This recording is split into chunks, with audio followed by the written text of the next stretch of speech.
ಶ್ರೀ ಗುರುಭ್ಯೋ ನಮಃ. ಹರಿ ಓಂ. ನಮಸ್ಕಾರ, ಶುಭೋದಯ. ಇವತ್ತು ನಾವು ಪಂಚಾಂಗವನ್ನು ನೋಡುವುದಾದರೆ ಶ್ರೀ ವಿಶ್ವಾವಸು ಸಂವತ್ಸರ, ದಕ್ಷಿಣಾಯನ, ವರುಷ ಋತು, ಭಾದ್ರಪದ ಮಾಸ, ಕೃಷ್ಣ ಪಕ್ಷ, ಅಷ್ಟಮಿ, ರೋಹಿಣಿ ನಕ್ಷತ್ರ, ವರಿಯಾನ್ ಯೋಗ, ಬಾಲವ ಕರಣ. ಇದು ಇವತ್ತಿನ ಪಂಚಾಂಗ.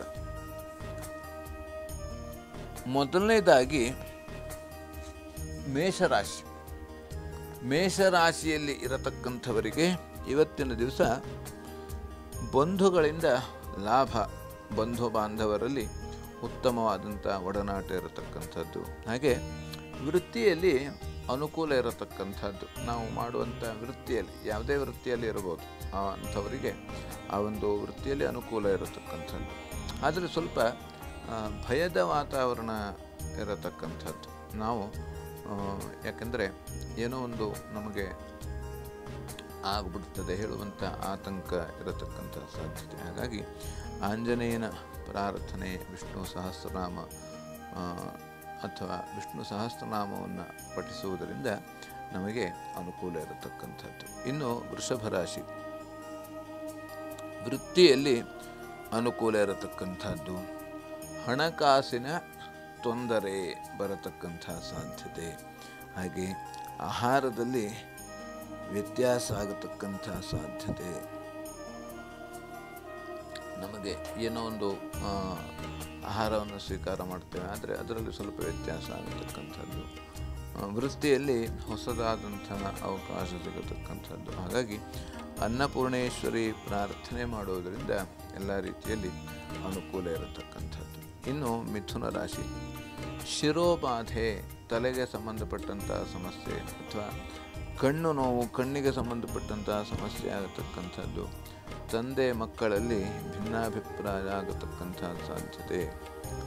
ಕೆಲಸದ ಒತ್ತಡದಿಂದ ಕೆಲಸಗಳು ಆಗತಕ್ಕಂಥ ಸಾಧ್ಯತೆ. ಹಾಗಾಗಿ ಇವತ್ತಿನ ದಿವಸ ನವಧಾನ್ಯವನ್ನು ದಾನ ಮಾಡುವುದರಿಂದ ಅಥವಾ ಬಟ್ಟೆಯನ್ನು ಯಾರಿಗೆ ಅವಶ್ಯಕ ಇರ್ತದೆ ಅಂಥ ಅವಶ್ಯ ಇದ್ದವರಿಗೆ ದಾನವನ್ನು ಮಾಡುವುದರಿಂದ ಅನುಕೂಲ ಇರತಕ್ಕಂಥದ್ದು. ಇನ್ನು ಕರ್ಕಾಟಕ ರಾಶಿ,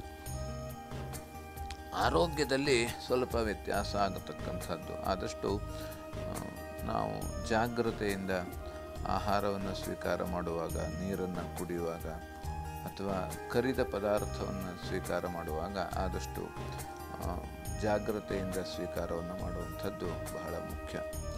ಇನ್ನು ಸಂಗಾತಿಯಿಂದ ವ್ಯಯ ಆಗತಕ್ಕಂತಹ ಸಾಧ್ಯತೆ. ಹಾಗಾಗಿ ರುದ್ರಾಭಿಷೇಕವನ್ನು ಮಾಡಿಸುವುದರಿಂದ ಅನುಕೂಲ ಇರತಕ್ಕಂಥದ್ದು. ಇನ್ನು ಸಿಂಹರಾಶಿ, ಸಂಗಾತಿಯಲ್ಲಿ ಭಿನ್ನಾಭಿಪ್ರಾಯ ಆಗತಕ್ಕಂಥದ್ದು. ಮನೆಯಲ್ಲಿ, ಕುಟುಂಬದಲ್ಲಿ ಕಲಹಗಳು ಆಗತಕ್ಕಂಥದ್ದು. ಖರ್ಚಿನಿಂದ ಕಲಹ ಆಗತಕ್ಕಂಥದ್ದು. ಆದರೆ ವ್ಯಾಪಾರದಲ್ಲಿ ಲಾಭ ಆಗತಕ್ಕಂಥದ್ದು. ಐಕ್ಯಮಂತ್ರ ಜಪವನ್ನು ಪಠಿಸುವುದರಿಂದ ಅನುಕೂಲ ಇರತಕ್ಕಂಥದ್ದು. ಇನ್ನು ಕನ್ಯಾ ರಾಶಿ, ವೃತ್ತಿಯಲ್ಲಿ ಕಿರಿಕಿರಿ ಇರತಕ್ಕಂಥದ್ದು. ಹೊಸದಾದಂಥ ಅವಕಾಶ ತಪ್ಪಿ ಹೋಗುವಂಥ ಸಾಧ್ಯತೆ. ಅಧಿಕವಾದ ಹೂಡಿಕೆಯಿಂದ ನಷ್ಟ ಆಗತಕ್ಕಂಥ ಸಾಧ್ಯತೆ. ಹಾಗಾಗಿ ಅಕ್ಕಿಯನ್ನು ದಾನ ಮಾಡುವುದರಿಂದ ಅನುಕೂಲ ಇರತಕ್ಕಂಥದ್ದು. ಇನ್ನು ತುಲಾರಾಶಿ, ಮಾನಸಿಕವಾಗಿ ಕುಗ್ಗಿ ಹೋಗತಕ್ಕಂಥ ಸಾಧ್ಯತೆ. ತಂದೆ ಮಕ್ಕಳಲ್ಲಿ ಭಿನ್ನಾಭಿಪ್ರಾಯ ಬರತಕ್ಕಂಥದ್ದು. ಅಶುಚಿ ಅಥವಾ ಮೈಲಿಗೆ ಬರತಕ್ಕಂಥ ಸಾಧ್ಯತೆ. ಹಾಗಾಗಿ ಇವತ್ತಿನ ದಿವಸ ನಾವು ಮಹಾಲಕ್ಷ್ಮಿ ಪ್ರಾರ್ಥನೆಯನ್ನು ಮಾಡುವುದರಿಂದ ಅಥವಾ ಯಾ ದೇವಿ ಸರ್ವಭೂತೇಷು ಶಾಂತಿ ರೂಪೇಣ ಸಂಸ್ಥಿತ ಈ ಒಂದು ಮಂತ್ರವನ್ನು ಪಠಿಸುವುದರಿಂದ ಅನುಕೂಲ ಇರತಕ್ಕಂಥದ್ದು. ಇನ್ನು ವೃಶ್ಚಿಕ ರಾಶಿ, ಬಂಧು ಮಿತ್ರರಲ್ಲಿ ಸಮಾಧಾನವಾದಂಥ ಫಲ ಇರತಕ್ಕಂಥದ್ದು.